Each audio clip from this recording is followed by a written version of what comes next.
তোরসা শুধু আঁকতে থাকে। আমরা যখন ব্যস্ত থাকি তোরসা করে আঁকাআঁকি।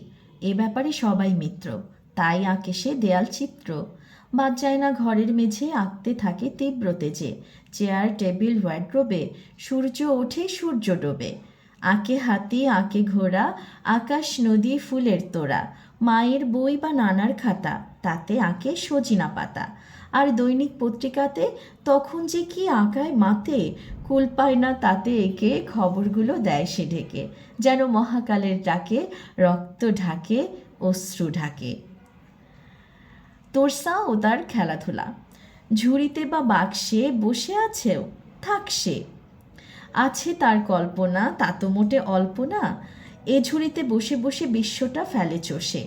পর্বতে সাগরে বাপ রে সে যা ঘোরে। কাউকে না বলিয়া যায় মঙ্গলিয়া, এই সব বুঝালেই যায় মন গলিয়া। উত্তর মেরু যায়, হংকং পেরু যায়, জাপানে বা ব্রিটেনে গিয়ে শখ মিটেনে। তাই ছোটে সাহারায়, কেউ নেই পাহারায়। টিলা টুলা ডিঙ্গে এভারেস্ট শৃঙ্গে, যায় ইথিওপিয়া সে, জল খায় তিয়াসে।